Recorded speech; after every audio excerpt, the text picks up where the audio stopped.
Independent mayoral candidate Bo Dietl joins me in his office in Midtown. Mr. Dietl, thank you for making time. Thank you. I appreciate it. And thanks for your service to NYPD, which is your background, and was the point that you've been making in the debates and in the campaign. So I want to talk about this terror attack that we had, unfortunately, on Halloween evening. It happened, radical Islamic terrorist who was driving a truck, and rammed over people, killed 8 people.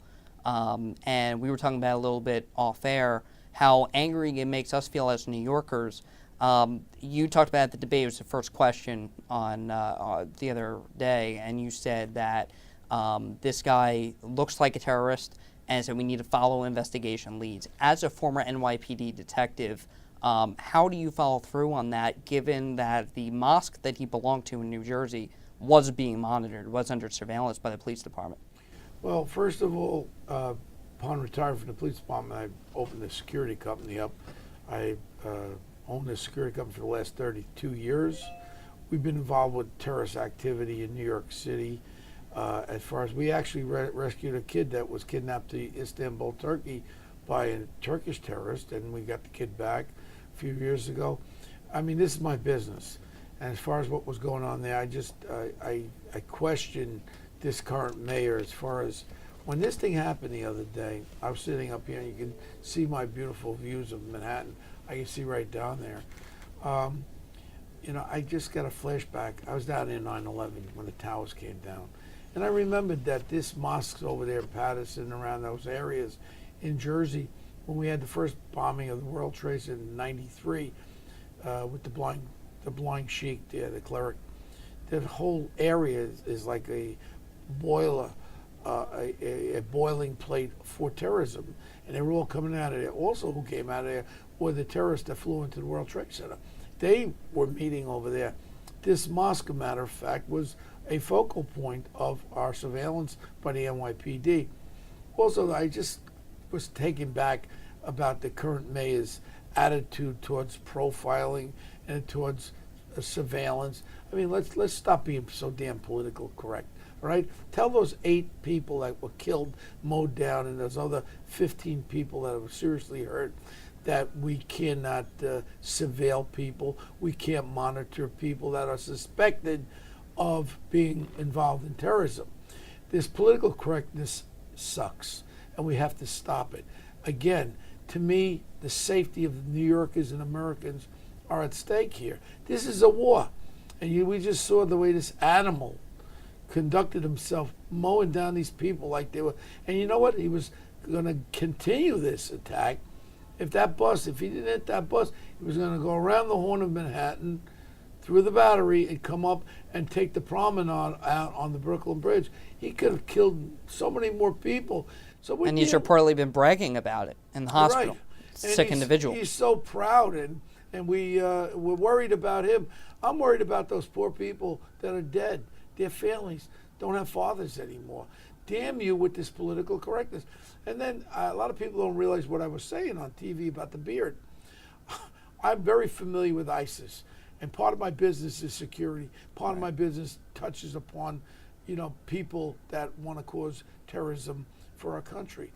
And if you look at him, I mean, he's a rubber stamp of what an ISIS fighter is. Right. And people, when I say beard, if you see his beard, they're not supposed to cut the beard on the bottom. It's very long and straggly. And for some reason, under the nose, they shave that down where it looks as though they don't have a mustache, but just the full beard. That's what I was commenting about. And when people say to me, oh, you're profiling with beards. No, I'm profiling what an ISIS person who believes in ISIS could look like. And in fact, like I always use, they said, oh, you profile. I use this example all the time. When I was a detective in Harlem, and we had 2 guys that were robbing the Chinese restaurants in Harlem, all black neighborhood, and they were white. I'm looking for a car with 2 white guys, and I'm going to pull that car over. I guess that's profile. I'm not going to pull a car over with black guys. Right. So my point is, let's stop the political correctness. So where does, everyone brings up, and the mayor brings up, community policing. Now, you were a policeman, you were a police detective. Where do we draw the line between community policing, whatever that is, maybe you can explain that, and political correctness and say we need to do a better police work? Well, I'm a person that really believes there are a lot of good family-orientated Muslims. There are a lot of good people. We have to be able to communicate with them. I'd like more Muslim cops on the police department, not just for undercover, to deal with the community, talk to the community. And if someone sees something, they can say something. Maybe they'll feel a little more comfortable saying it to a Muslim police officer. Community policing is about having the police reflect the community that they're in. We have a Caribbean community in Brooklyn, Black Caribbean community. We see all the time. I'd like to get more cops in that community. That's community policing, where the neighborhood reflects. Part of my initiative also is to waive the 2-year college degree required to become a New York City cop. I'm a high school graduate. I never went to college. My point is, bring them on the force, let them go to college at night, get the 2-year degree over 5 years, and we can get some young, energetic officers from their own communities. And I'd love that. And then this way, this whole division that this mayor has caused, we can eliminate it. Okay, let's talk about the difference between, you have soft targets, so-called soft targets, lone wolf attacks. Now, this was someone who was inspired by ISIS. Yeah. And they're calling it a lone wolf attack, but really it's the ideology that, you can elaborate on that. How do we do a better job of labeling this type of attack? And well, it's very simple. After this attack, the next day, it was so premature when you had this mayor who has no clue about security, about policing, and even the governor, who I happen to like. I like Andrew Cuomo very much. They come out and they go, well, this is a lone wolf. Well, damn you. You don't know if that's a lone wolf until you conduct a full investigation, until you search the cell phones, search who he's in communication with, and find out. Very immature and infantile for them to come out with this statement, especially this mayor. You know how I feel about him. He's at a point now, there's a reason why cops turn their back on him during the funerals. Yeah. They don't respect him. 9 out of 10 cops said they would find another job tomorrow because of him, that they feel as though they don't have the support as mayor. And he takes credit for what the great work on that police officer, Nash. That's Bo Dietl's new hero. What he did, he didn't know those guns were fake. Yeah. The guy had 2 guns. He went right into them. God bless him and his family. That officer should be promoted to a first-grade detective, and he's the epitome of what a lot of cops would out there would do. They run towards it. They don't run away from it. He wasn't hiding. He's a and true he hero. Saved a lot of people. He did, and he kept the terrorists alive, so maybe we could gain information. Well, I don't know. Everybody thinks when you shoot at somebody that you can shoot them in the leg. You know where your bullets. No, you're trained to shoot at the largest mass. It's just he got lucky. He got lucky. I guess his God, Allah, was watching over and let him live. Because when you shoot someone in the torso, a lot of people understand, even in the stomach, you hit the intestines and all that poison. Yeah. You could have died from that just as readily. I'm glad he's alive, and I think he should be kept alive. Should be a speedy trial. Let's just get cranking with this speedy trial, and I agree with the president on that. And you know what? He should face execution. And I tell you what, he should be executed. There's no reason in the world to keep this animal alive. So you bring up the president. It's curious to me why President Trump is even an issue in this debate. Because, okay, he's a New Yorker and he won the election and, against all odds. But he's the president. We need to work with the federal government. Why is that such an issue in this campaign? Here we go with the division with this progressive mayor with his friend Bernie Sanders. They have not been able to, and look, I'm a registered Democrat. Mm-hmm. I was a lifelong Republican. I'm a registered Democrat. I call myself a Ronald Reagan Democrat. Okay. I'm for fiscal conservatism, also socially inclusive. I'm for all that. My point is, enough is enough already. Donald Trump loves New York City. He lived here. I know him 35 years. I gave him money. I voted for him. I'm not liking what I'm seeing because I voted for him to get things done. And he's being blocked everywhere, every which way that he goes. Now all of a sudden you have a mayor of New York City that despises him. Wouldn't you think a good idea for the next mayor, if I become the mayor, you know what I would do? I go to Washington. I say, Mr. President, you love New York the way I do. You know me 35 years. I was at your wedding, your son's wedding, Mr. President Trump, all respect. We need help with our police. We need financing from the federal government. We are, and will be a target. And if you listen to my speeches over the last year, I said about we are, will, and still are going to be targets for terrorism. we need federal funding. They're not blowing up Omaha, Nebraska. New York is, we need federal money. We need federal money for our infrastructure, for our subways, for our bridges. We also need federal money to build some real affordable housing, not like this joke of a mayor talks about affordable housing. The man has done nothing. You could just, like I said last night during the debate, here's the question. Are you better off now than you were 4 years and living in New York? Look at the homeless problem. Yeah, it's up Let's 39%. look how filthy this city is. Let's look at the non-affordable housing. Let's look at the non-education. I'm going to give you a statistic. I didn't get it out last night, but here's a statistic. Sure. Kids in our school, my daughter's a school teacher, elementary school teacher. I'm talking about city schools. I'm not talking about charters. Charters are doing great. But he's in the pocket of the Board of Education, the Education Department. And what happens is he took $350,000. He can't do anything with him. They tell him what to do. He knows he's the mayor. I'm going to give you the statistic. From the 3rd grade to the 8th grade, Black and Hispanic students in our public schools are failing out at a rate of 80% on math. Black and Hispanic kids are failing out at a rate on English of 70%. You know who is suffering? Our kids. Our kids in New York City are the victims. The majority of our public school students are Black and Hispanic. These are the kids that are suffering. He quotes the highest graduation rates. They're graduating. They're pushing along. They can't read and write properly. Right. That's one thing. My thing is I would use CompStat. Remember CompStat we used with the police? Yes. I would use that in the education department where schools are failing.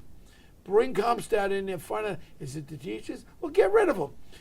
Rubber rooms, we're paying, I think, $70 million a year for teachers that are in this AT, whatever it's called, auxiliary teacher thing, is a pool when they get in trouble. No, if I'm the mayor, I'd tell them, here's what we're going to do. Whatever they did, if they did something criminally, we're either going to fine them, fire them, or get them back to work.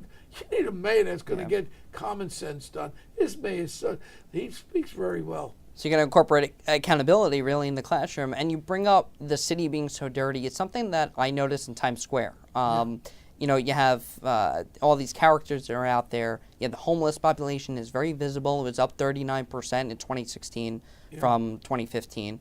And, well, the mayor seems to ignore that, and he hasn't answered many questions about it. Goes in the subway, kicks the homeless out. No, he goes in the subway twice for photo op. Right. I travel the subway. You take I was the subway stuck to on work. one train. The guy, all he does is talk a good game with his phony statistics. I jumped all over him last night. You have a person called Mr. Floyd, who's the head of the union for the school safety officers. I say, you know, he's giving these numbers. Assaults are not being reported. Bullying in schools not being reported. Weapons are being confiscated. You pick up the Daily News yesterday, New York Post yesterday. Knives, and the officers are told, if you make a report with the police, you're going to lose vacation days. I want to find out about this. Yeah, crime is down because they're not reporting half the damn crime. You saw what I did when this nincompoop mayor allowed now public urination to be non-criminal. Well, you know what? We have a penal law in New York that says when a male exposes his genitals like that, genitalia, this is a misdemeanor. You're going to get some sex perverts going to go into schoolyards or in parks. For a slap on the and they're going wrist. to be whacking their wiki. And then all of a sudden when the cops come, they're going to say, oh, I was trying to pee. That's baloney. Right. The quality of life. Did you see what I did? I got a peace sign, a bullseye. I put it on his fence in Gracie Mansion. I said, pee here. The man is out of his mind. And he thinks that he could get reelected, that the people are so not in touch with what's going on. And I said last night, if you're better off and you feel better about this city in 4 years, vote for him. He talks about affordable housing, 10-year plans, 10-year plans of shelters. The man doesn't know what he's talking about. He just throws statistics out there. So what will you do to clean up Times Square? I mean, Giuliani started it. Bloomberg kept it. It was very clean. You know, obviously Times Square used to be full with pornography theaters, and they cleaned that up. And under two mayors, it was, the numbers show, and really just visibly, we're New Yorkers. We walk out there, we know what's a clean city and what's not. Responsibility. What do you do? The agencies are going to have responsibility. There's a reason why all of a sudden the budget's up to $87 billion. I think it's up $12 billion from Bloomberg. My point is this. Also, I started looking, you know, I'm a detective. I started looking. 1.6 billion would it be? Consultants and contracts. That's what I went at the mayor last night. And in there is agents of the city. What is this, agents of the city? Agents. There's a Marvel series out there. Agents of the right, Galaxy or whatever. Yeah, it is. I didn't see it. And I said to him last night, "What is up? Who are these agents of the city? How much of that money are being spent?" He would not answer the question. Yeah. And he thinks we're all fools. Point is, what I would do, I would call upon the agencies, including the sanitation, and all the agencies. They said, "Come in my office. You guys are making a lot of overtime. This filthy city is filthy. We're going to have to clean it up."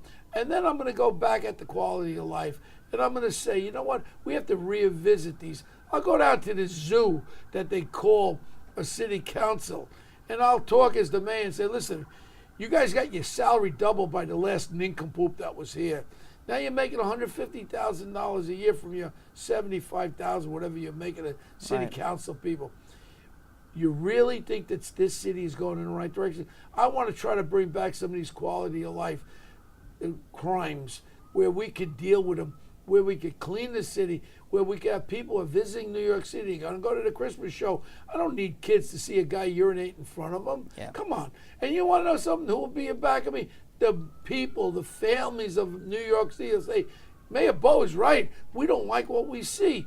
Also, with the subways, we had a surplus of $4 billion. I said to the mayor last night, use $500 million. Let's fix it up before you start talking about capital improvements.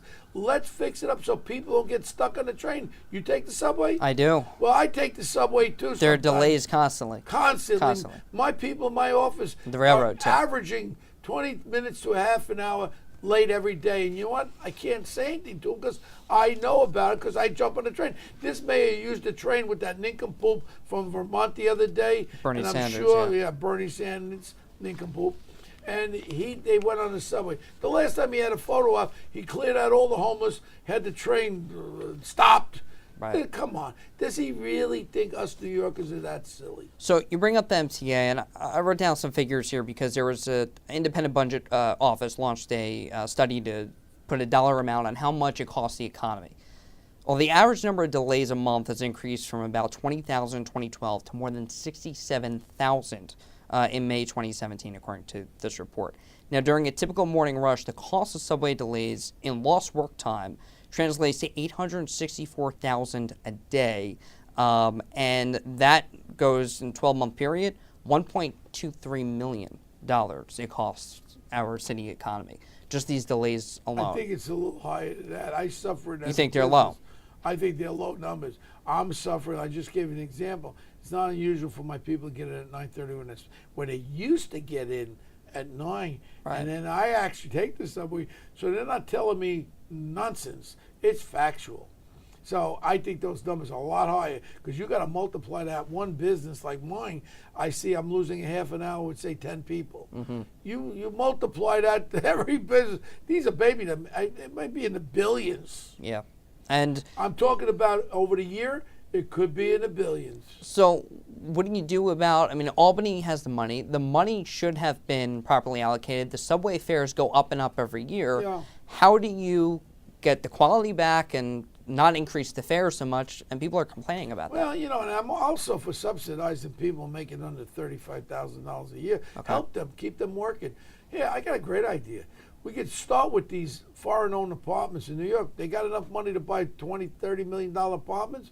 Let's put a nice little 25% surcharge on it as a luxury tax. They want to own buildings, apartments in New York, and they want to live in their countries. That's very nice. But to live in New York, you're going to have to pay for our service.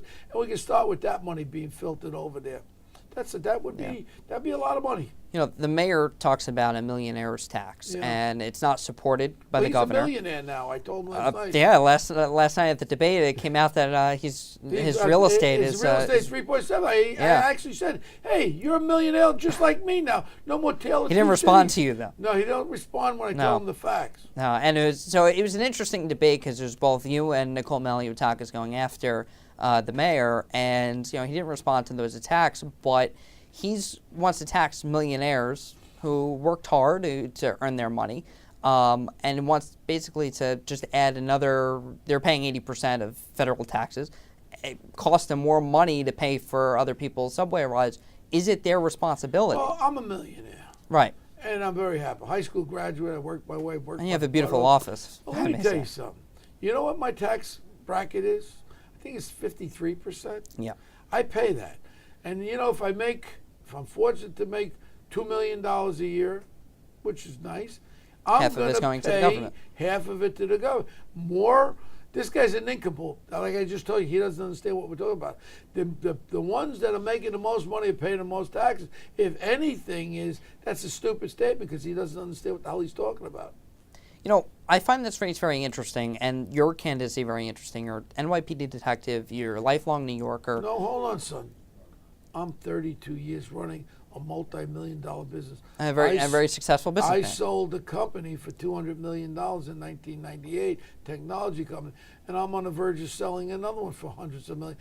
I'm a successful businessman. Right. When they asked me what qualifications I got, nincompoop was a city councilman and a public advocate, did nothing else. And Nicole, with all respect, she's very young. She has a whole life ahead of her. She's very not in the business world. I am, of all people, am a businessman. I've run a successful business. I know one thing. People can't behoove me. I'll bring them in and I'll hire the right people. I had the former chief of the New York City Police Department, John Timoney, one of the best, as my CEO here. I'll bring the best people in. And that's where his problems are. He doesn't know what the hell he's doing. He brings nincompoop. Like he uses that word because nincompoop means a person that can't run what they're supposed to be running. Right. The head of ACS, when the governor had to come in and put a special monitor, the head of Rikers Island, the guy was fishing in Maine for 3 months, and they wonder why. This is malfeasance. He's not a good CEO. He has no clue. So when I talk to New Yorkers, for the most part, I don't find people are that upbeat about the mayor, yet the polls all show that he's going to win in a landslide. Now, we've seen polls be wrong, especially last November. The last poll in New York, one Baruch College poll, de Blasio 49%, Maliotakis 16%, you 3%, and Sal Albanese 2%. Why is that? When you talk to... let me go right back. This is the New York One poll? This is the New York One poll. This is a phone. They call people's home phone. That's a fugazi. Right. And who watches New York One? Their demographic, de Blasio's demographic. That's a fugazi poll. The real poll is going to be next Tuesday. And then you could come back in here when I become mayor. I would love that. You could say, you know what? Poll was wrong. I'll guarantee you these polls are baloney. So let's not go with the polls. The only poll that counts is next Tuesday, November 7th, because there's a lot of people maybe who are Democrats. I'm a Democrat, but there's a lot of people maybe when they call them up, oh yeah, I want the Blasio because they're afraid to say it. Same thing with Donald Trump. If you were there election night, I was there. And you know what the New York Times had it? 90% that Hillary was going to become the next president. 10%. I think it was actually 93%. Yeah, and I watched that graph. Did you watch that graph? I did. I was following that. I was following all the polls that night. I was at the Hilton. And I was outside the Hilton. I didn't get in, but I was outside. I went to the Hilton. I gave him 50 grand. Okay. I know him. I thought he's going to, he should do a good job because he's a guy who gets things done. Yeah. So all of a sudden, I'm standing there. We went to eat at Milo's, the fish joint, very good place. I said, let's go say hi to Don. Say you did a nice job, great. Maybe we'll get a golf game or something in a couple of weeks. Next thing is I'm standing there, and I'm looking on my iPhone. I see the New York Times. Yeah. The graph went the other way. Wasn't the red state coming? I said, holy crap. And I stayed at 3 o'clock in the morning. Florida, Pennsylvania. You want to know something? That could happen in this city because people are so disgusted with this guy.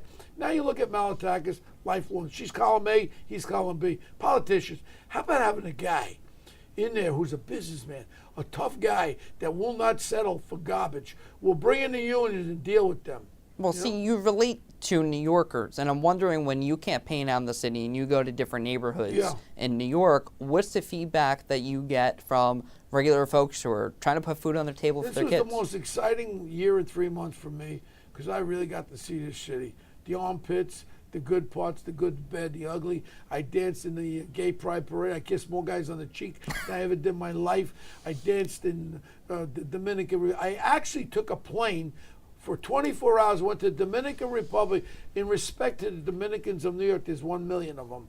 And I went down there, flew into Puerto Plata. I went to Santo Domingo. I went to Santiago. And I actually met with people. I met with a woman who was fired because she was over 45 years old. In the Dominican Republic, women are not allowed to work after 45. I signed a thing to the governor. I was there. I went to an orphanage. I brought all kinds of candy and coloring books and books for an orphanage. I wanted to see, because why did I go there? After the officer familiar was shot dead, I felt it's my responsibility. If I want to be mayor of this city, I got to be a mayor to the Dominicans, to the everybody. And that's why I went there. And then even my opponent, now Malataki, says, why did you go to Dominican Republic? I said, I didn't bring my bathing suit. I went there to talk to the people to see what, because a lot of the Dominicans in New York send money back to the Dominican Republic. Right. My point is, I'm a real deal. I'm a guy that, when little Zamir Perkins was beat to death, I had tears in my eyes. That little 7-year-old boy, he cried out. There was 10 complaints against him. And this malfeasant head of ACS, whatever her name is, was standing there crying like, I can't do anything. I have an answer for that too. We can replace all these useless ACS people.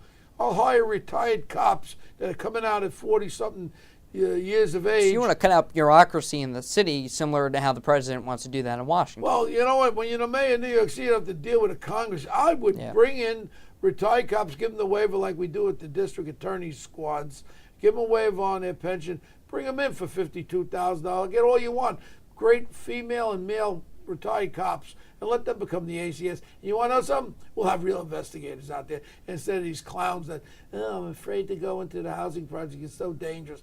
Well, I'll have somebody with a gun be able to go there and investigate and save our kids. Right. 49 kids are died, I think, over the last year or something. Very suspicious deaths, and a lot of them with complaints. I don't want one more kid to die. Yeah, I want to talk about security again, and as it relates to the police department, I see cops out there. I talk to them all the time. I thank them for their service, like I thanked you. And it's so do I. To me, these are our heroes. Are the police officers in this country, are the military members, and our veterans who serve and put their life on the line every day, so that we can be free. I see these police officers yesterday. They're scared. Some of them, people don't. Some of them. They don't want to get involved. No, because they're afraid of getting in trouble because of political correctness. No, and you have a mayor. There's a reason why those cops turn their back on him, and those cops won't turn their back on Bo Dietl as the mayor, because they know I walk around the same as you, and I shake the hands of every guy, and the cops are pleading with me, please, Bo, please keep running for mayor. Please get rid of this guy. Yeah. They know he doesn't like, and then he stands up there and he takes credit for everything. Remember when we were having demonstrations about 3-4 years ago? They shut the Brooklyn Bridge down. They shut Fifth Avenue down. And they're out there. They're destroying property. They're burning things. What do we want? And we've seen this across the country. The police departments are afraid to do something because the mayors are, are going to do. Dead cops. When do we want them now? Right. And then when those two frying like bacon. When that garbage can from Baltimore, we won't mention his name, came in and executed those two cops. Yeah. There was a reason why those cops turned their back on him. They don't like him, and he takes credit. 9 out of 10 cops, I said, would leave the police department tomorrow if they found another job. Why don't more people respect the police? Especially young people. Because of this division that this current mayor, and I'm talking about New York City, what he's talked about. Look, it's stop and frisk, first of all, was 90% cut down. Even still under Kelly, he's taking credit, Big Bird de Blasio, but it was cut down anyway. Fact is, I don't like the word stop and frisk. You know what I like? Community interaction. What does that mean? Mm-hmm. If I see that you may have a weapon on you, you walk over, it's how you treat a person. Hey, look, we had a couple of shootings over here. But so you wouldn't reinstate stop, question, and frisk? Not that way. I'm going to finish. Okay. It's called community interaction. Excuse me, sir. Here's my card. I'm Bo Dietl. I'm Detective Bo Dietl. You got a bulge there. We had a couple of shootings. No disrespect. I'm going to pat you down for a weapon. If you don't have one, no problem. But I respect you like you respect me. Pat him down. You didn't have a weapon. Here's my card. If I ever can help you, call me. That's stop and frisk, okay? When you have reasonable cause to believe that someone has a weapon. Right. That's not throwing someone against the wall indiscriminately. Of course. So there's a way of doing it. Let's not use stop and frisk. Let's use my little words. Community interaction. That's the model. So a politically correct term to line it up. Well, community interaction is talking and trying to see if someone has a weapon that can hurt someone else with. Right.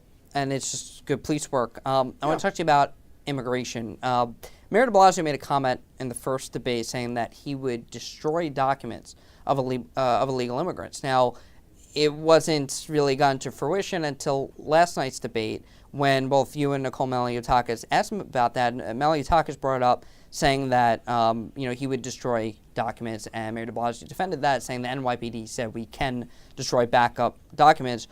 But would you commit to not making New York a sanctuary city? And if there was a criminal illegal alien in the city, you would hand them over to the feds? Son, compromise. Here's the compromising, okay? I'd go, Mr. President, New York City's not going to be a sanctuary city for criminals.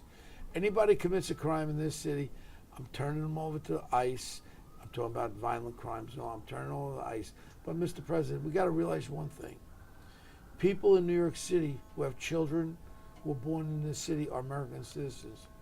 We certainly can't take away the breadwinners of the family, the father and or mother. Otherwise, we're going to just put them on our payroll, and we got to pay for them. There's got to be a way of doing it. Okay. There's got to be a way, a path to citizenship. So that would be my answer. And I think compromise is the motto. Criminals, people committing crimes, bye-bye. People working hard, let them start paying some taxes, and let's have them become like my parents. My mom's from Sicily, my father from Germany. I'm an Italian-American. Let them get a path to citizenship. Now, I'm sure you know the law that if someone were to speak up, is an illegal alien themselves, speaks up about a criminal in the neighborhood, they're granted, clemency from, deportation. Yeah. That many people don't know about that. I've talked to illegal immigrants who aren't aware of that and probably would speak up, but they're threatened by the criminals. And they know that if they're released by the city and ICE doesn't pick them up, that they're next to be retaliated against, and they fear for their family. But they're all in tight-knit communities. I want to protect the illegal immigrants. Right. Their people, their family. Now, if I'm a policeman and someone's threatening an illegal alien that's illegal in this country, not committing any crimes, I'll protect them. And that's the way the New York City... But would you encourage them to speak up about criminals? Absolutely. And you want to know something? I would say to them, whatever language, we'll have the officers speak, whatever language they speak, Spanish, whatever, and say to them, listen, you're not being turned in. We need your help so your family and you don't become victim by these MS-13 little punks. Yeah. And that was one of my things. And I like what the president's done, he did, and our attorney general. They're going after these little punks because they're the ones that were threatening these people. These people were being extorted, assaulted, murdered, and they were so frightened. Now all of a sudden, President Trump did a great job getting the attorney general out there, and they're dealing with it, getting things done. Yeah. That's why I voted for Donald Trump. And the drugs, too, and we see the opioid epidemic and heroin. They're selling it to our kids. They're killing them. New York City, what did we have last year? We had, I think, 1,600 overdoses. Now with that fentanyl, 100 times more powerful. Man, we got to hit this three ways. Enforcement, we got to send these son of a guns to jail for the rest of their lives. I don't care if you're selling this garbage. Number two is education. Number three is treatment. Yeah. Poor Staten Island, I think we lost 167 last year just on Staten Island alone. They got 22 beds for detox. City's got to be responsible and help this and get more treatment, more education. Get into these damn classrooms. I love PAL. I don't like it as PAL. I think the city should invest so much with hiring cops to come off duty at night, opening some schools, Big Brother's there, so kids could talk to them. They could tell them about drugs. They could maybe help them get jobs, get them in a path to where they're going to be successful. I want every kid in New York City to have the opportunities that I had. Look at Bo Dietl, high school graduate. I didn't go to college. I would have loved to go to college. I had to work. I worked as an iron worker. You see the pictures up there on the top there. You see on the top?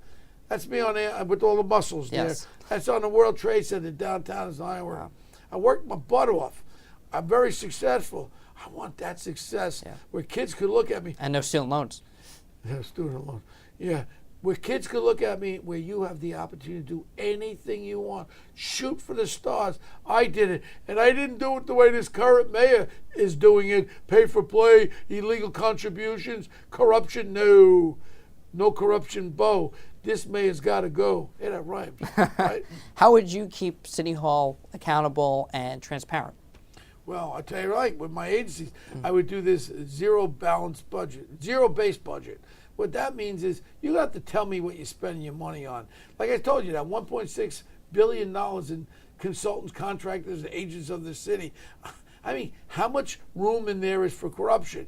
And anybody gets locked up corruption, I will have my DAs prosecute the hell out of them and send them to jail. Cops, politicians have to be on a higher level and held at a higher regard. You're going to steal, you're going to jail. Now, I wanted to circle back quick to the drug point that you made. Education, have an idea. If, drunk driving, numbers are going down. I think people are told, at least I was throughout, grammar school and high school, don't drink and drive. Get a designated driver. That's great. Because my kids do, yeah. If you hammer that in, don't do heroin. Yeah. Do not do drugs because you will end up homeless. You will lose your life in your 20s. You know what I'd like to do, son? What happened to me when we were in the academy. Go to take the kids a day at the morgue. Open up that refrigerator drawer. That'll give you chills. And that will stay in these kids' minds. I don't care how old they are. 12 years old, people say, oh, that's a little rough. No, it's real rough when the kid dies. Yeah. That's real rough. I'd rather see something that will shock them and say, look at fentanyl, heroin, that's what you're going to look like. You're going to be locked in the refrigerator dead. Yeah. I want to scare people straight. Because I don't want to see any more dead kids or dead people with this heroin. There are ways, if you care. This man gets going. I've been down City Hall. He gets in at 11:30. The guy's a lazy bum. Why does New York need this lazy bum? Bo Dietl's there. I'm going to work. I get up at 6 o'clock in the morning, man. I'm going from 6 o'clock. You don't see me go home. The last sitcom I know is All in the Family. I'm not home at night to watch this garbage. I'm out at business dinners. I haven't been home for a home cooked dinner I can't remember because I'm always out there. I'm out there. And that's what this mayor should be. I haven't seen this mayor out in any restaurant ever. You know what he does? He locks himself in his, he built this wall around Gracie Mansion, 12 foot high. What is he doing behind that wall? I ask him, what are you doing? I know he smokes pot, but you know what? I don't even care about that. You know what I care about? He lies about it. Don't lie about it. Say you like a little, because I tell you the truth, I'm for legalizing marijuana. You know why? Why? I've never seen a person high on marijuana take a bottle and smash it over somebody's head. I've been in a lot of bars, where there were a lot of drunk guys that done that. So in reality, marijuana isn't so bad compared to alcohol. Or do you think that marijuana usage can lead to using other hard drugs? That's again, we have to look at that. But as far as it being a violent person under the influence of pot, I don't see the violence. I do see the violence with alcohol. When you have social issues, you have where you have domestic violence. The majority of times that I've been involved with, the guy was drunk when he beat the hell out of his wife, his girlfriend. Yeah. When I got involved with people, assaulting people, murdering people, the guy was drunk. The guy was high. Pot, not as much as alcohol. So it's something to think about. Well, and you would have experience in that area. And listen, I appreciate you taking time and really sitting down for a comprehensive interview. Well, you're getting the most in-depth interview of my mayor run. You know, I like to stick to substance. You're asking the right questions. You're also getting answers from a non-politician, as you can notice. Someone that cares, someone who cries. That's another thing. Well, I see the passion in your eyes, and so that's something that I want to ask you. I'm a grandfather. I got a grandson that lives in New York City. He's 2 years old, and that's one of the reasons I'm running too. I need this city to be safe for him, man. I can't be there with my gun protecting my family all the time. I need a mayor that's going to care about all these people. So how has this past year and 3 months changed you and meeting all these New Yorkers? I mean, you've always been out in the community, but how has this changed you? You have extreme passion for this city. I'm so elated to help people. Big thing too, senior centers. I made my passion to go to senior centers in Brooklyn, Staten Island, Queens, Bronx, Manhattan. I care about senior citizens. They're going through a tough time with trying to make the ends meet with taxes. They got a small little Social Security check, and they don't know if they're going to be able to stay in their home. I care about senior citizens. Affordable housing, we should have 25% of it at least for senior citizens, where we can help those people and veterans. I'm the one that stood about 5 months ago in City Hall on the steps and said, damn you, Mayor, you will not take away the subsidizing of the veterans in New York City. He was trying to take the little bit of money they get in there. Yeah. This guy's got no heart. I have a heart. I've seen it. Running for mayor has made me see so much. And again, one tough cop? No, I'm one compassionate grandfather. When I see people that going to work making $35,000 or less, and they got to pay $120 for their MTA pass, I want to help them too. I want to help people working. I care about these kids not getting educated in school. I care about these kids that feel unsafe in school, where he takes the metal detectors out and he say, oh, we don't need them. Maybe we do need them in certain schools. I see the problems of them not talking about a kid being bullied, where you push a kid so much where he plunges a knife and kills another kid. I don't want that in my city. This guy, all he does is, you saw him last night, he's like a robot.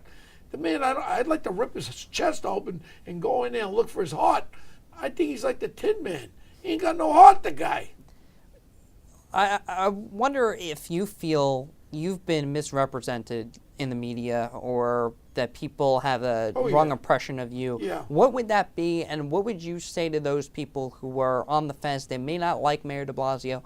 They don't really know too much about you or Nicole Maliotakis. I'd like them to look at your podcast.